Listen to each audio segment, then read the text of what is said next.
Hi everyone, thanks for joining us for this keynote session here. We're just going to begin very shortly. Give us a couple of seconds, okay?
All right, thanks for your patience everyone. Look, it's my pleasure to introduce Vivian. Vivian is the head of professional learning at Education in Motion. Since joining in 2016, she has led transformative initiatives that empowers educators and staff to achieve meaningful outcomes. With over 25 years of experience in learning and development, Vivian collaborates closely with schools and external experts to deliver professional development that drives lasting impact. Today, she will share insights into how EIM programs elevate skills and leadership across the educator sector. Please join me in welcoming Vivian. Great. Thank you so much, Anderson. Good afternoon, everyone. Thank you for joining this session. We're really proud of our commitment to professional learning, and I wanted to share some of the highlights of the programs and opportunities that would be available to you as teachers in our schools. My name is Vivian Robinson, as I was just introduced by Anderson, and I'm the head of professional learning at EIM. I'm based in Singapore and I've been with EIM since 2016. So my role is to partner closely with schools and external specialists to create powerful learning experiences for teachers, leaders and support staff. So the aim of, if you can move on to, brilliant, thank you. The aim of today's session is to showcase PL at EIM, and I've broken it down into a number of different areas that I'd particularly like to highlight. Firstly, exploring how PL links directly into delivering excellence in the classroom, aligned with our learning principles and our strategic priorities, and the platforms that we also use for hosting our programs. One of the unique benefits of being part of the EIM group is the opportunity for our teachers to collaborate and connect with educators across our network, sharing knowledge and best practices. And I'll talk about some of the different ways that this happens at EIM. I'll also introduce some of our core frameworks that we use both around competencies, how they guide our practice, as well as some frameworks that we use for both staff and student wellbeing. I want to highlight our strategic partnerships that we've built with global experts to ensure we deliver the highest standards of professional development and some of the courses that teachers would get access to in our schools. And lastly, I just want to introduce the leadership programs that we offer, including our award-winning Middle Leadership Program, which has won a Brandon Hall Award for Excellence. So if you can move on to the next slide, then I'd like to start just by introducing or showing you our learning principles. So these are core to everything that we do. It drives what teaching and learning looks like in our schools. And I'm also sharing our education strategy, as that's our 5-year plan that identifies our priorities and goals and cascades down into each individual school. We then develop PL that align with these and how we support our teachers to deliver, so for example, a personalised learning journey in their classroom. So looking at a school level, each school has a professional learning lead who drives professional learning in their school, which is aligned to each school priorities. So they organise individual and school-based PD, bringing in experts or enrolling specific learners on IB workshops, or giving opportunities for teachers to engage in advanced degree programs. So, for example, I'm doing an advanced diploma through the CIPD at the moment, which will lead to a master's, which I'll get through Edinburgh Napier University. I also had a meeting with all of our professional learning leads yesterday, and we discussed the priorities for this year. So just to give you a taste of some of the things that are happening in our schools, that includes DEI, professional learning communities, coaching, as well as a number of our schools are hosting job-alike workshops for Fabicia this year. We support, so my team support where there's a PL need across our schools to achieve our strategic priorities. So over the last 3 years, the focus has been on digital transformation project, focusing on technology-enabled learning design based on the work of Professors Bill Cope and Mary Kalantzis, focusing on the 7 digital affordances framework. This year, we're looking at language for thinking and moving from how do we in our schools move from being data rich to data wise? How can we leverage data to make decisions in our classrooms? I've already mentioned some of the programs that we develop, but you can see here a selection of the courses that we've developed that are specific to our EIM context. The first question is, how do staff access this information? Well, we have a couple of platforms that we use to support professional learning that are available to all of our staff, Connected and My Connected. New staff are automatically enrolled on a number of courses, and then we have a raft of resources on Connected for teachers to engage with and access. Moving on to the next slide, I just want to showcase a couple of new programs that we've developed this year. Conceptual Understanding. This is a program, again, leveraging expertise across our schools to develop a framework. So we established a strategic working group which consisted of leadership from junior schools, from all of our schools.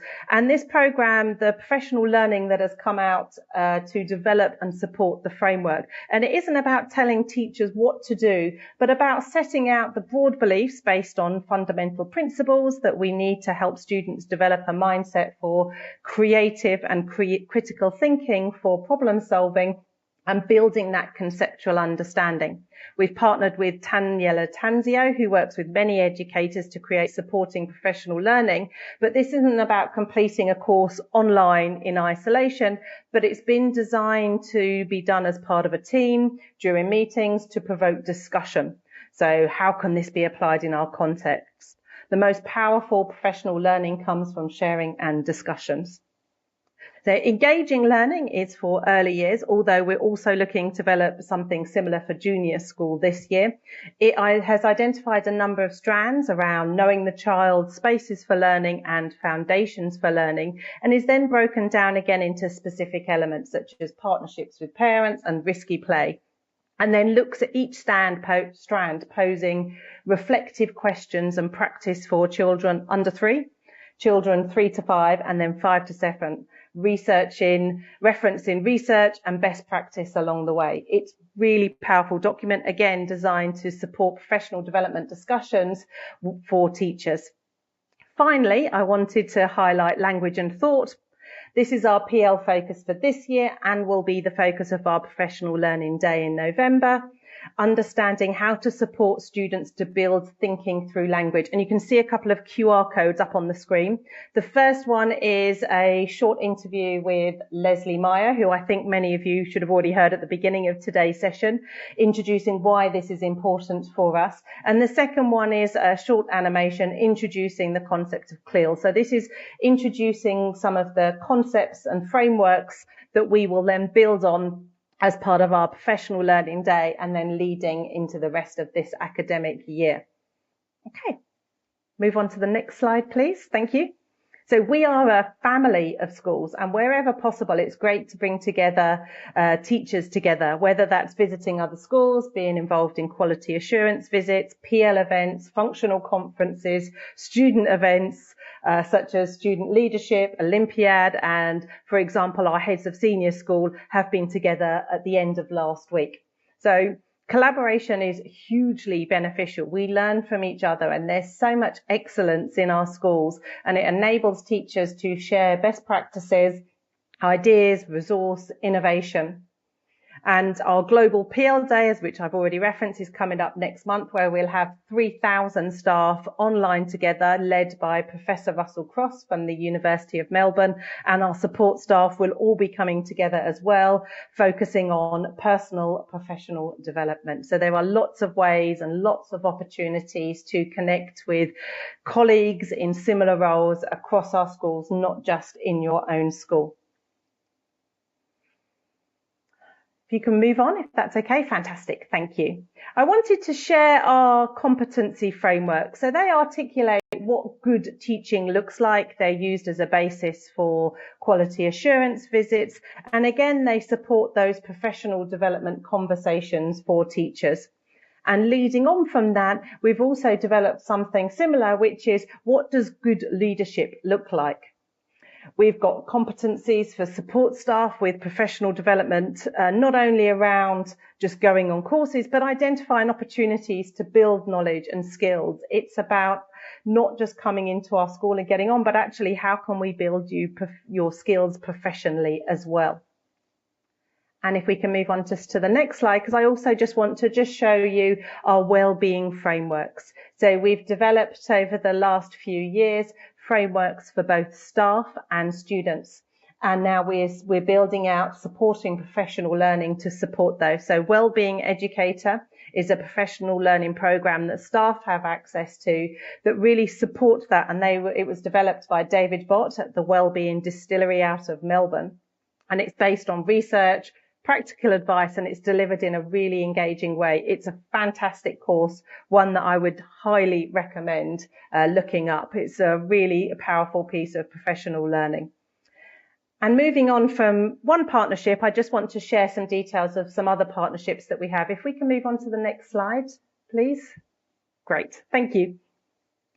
So I'd just like to mention some of our other partnerships that we've developed over the last few years. So I've already mentioned the Wellbeing Distillery and Tanya's organisation, Innovative Global Education, who we worked with, who has worked actually and been into most of our schools, but we've worked with this year to develop the Inquiry in Junior School module. But you can see there's a number of other organisations and consultants that we work very closely with. I'm going to just talk about one, and that's evidence-based education. And I've shown there the Great Teaching Toolkit that our teachers get access to. So the Great Teaching Toolkit provides activities to plan, implement, evaluate approaches in your context. So teachers can either identify a specific dimension that they would like to reflect on, or working in teams or departments or within a school to focus on a specific dimension across the school. So essentially what you do is you can then reflect, make a change in your practice, and then come back and actually reflect on how that did. So it's this continuous cycle, but using EBE as a basis for this. And then finally, I just wanted to showcase our leadership opportunities. So I've mentioned right at the beginning of the presentation that we won an award for Accelerate, our middle leadership program, and we're very proud of it. It's very unique. We partner with an external organization, but the success of the program is that the participants spend the majority of the time working in very small development groups, and these are led by a senior leader within our school. So these senior leaders are our heads of college and those that are on the leadership team. So it's an opportunity to really understand and get to know senior leaders within our schools, but also for our senior leaders to really get to know our middle leadership as well. And in the same way that we want to create experiential learning experiences for students, the same applies for our staff PD. You can see in these pictures some of the activities that our learners complete. So for example, the one that you can see at the top, which looks like a human game of chess, is a human game of chess, but it's around communication and communication between staff, middle leadership and senior leadership, and the importance of everybody understanding the aims and the goals and where we're going and what success looks like in our schools. Staff have the opportunity as part of the programme to reflect both on who they are as an individual through self-assessment and reflection through tools such as MBTI. Participants complete a values journey, and then understanding high performance team. And finally, at the end of the programme, they then get the opportunity to step into the shoes of their leaders through completing an immersive leadership challenge. So the program runs, we're just about to launch now, and it runs over the duration of an academic year, and it's open to all staff, all middle leaders in all of our schools. And again, it's another opportunity for collaboration, because when you're working in your development groups, you will be working with people that are in different roles to you in different schools, so to really understand different contexts. This course isn't about telling participants what a great leader is, but instead around allowing people to reflect on what authentic leadership means for them. Also want to mention Aspire. Aspire is our senior leadership program. This is a great showcase of how we support and develop our staff to move on and up in our schools, and is designed for middle leaders who are looking to move into a head of school role. And even though the program is now only in its third year, there have been a number of successful promotions to head of school roles, both within their own schools and to other schools. And actually, you can see in the third picture is Nick Casey and Tony Pickhaver, who were both been part of the Aspire program and have been promoted into head of school roles. I could talk about professional learning all day, but I hope that this has given you a short taster of some of the professional learning that we offer and get you excited to want to join and be part of one of our schools. I hope that you make the decision to apply and are successful, and that I get the opportunity to meet you in the future. So thank you very much, everybody. I don't know if there's opportunities for questions, but I'm happy to answer any questions that people have. Vivian, you've done an amazing job keeping within your time, even though we started slightly later. Look, I think, based on some of the showcases I've been in, been hosting, as well as working quite closely with the EiM, I kind of think there's a point that I was wondering if you could kind of touch on a bit more, and from our private conversations as well, the ability of actually developing yourself. So you're doing a master's to kind of develop yourself to be able to, create better, opportunities within the professional learning development side of things. And I've also heard how you don't really do short courses to do, for professional learning, because you do strategic partnerships that last year long, 2 years long. So, in your experience, what does that look like?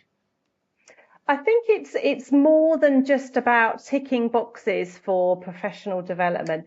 It's about having those, building that knowledge, but then actually looking at applying it in your context. So how does this improve my professional growth and development? What impact? Everything that we do looks at students come first. So what is the impact on students? Why are we doing this? And when we do things through that focus, that really helps to determine what those priorities are. But it's also about then just having people's professional growth rather than a series of discrete courses that don't make sense. So, for example, I mentioned our digital transformation project.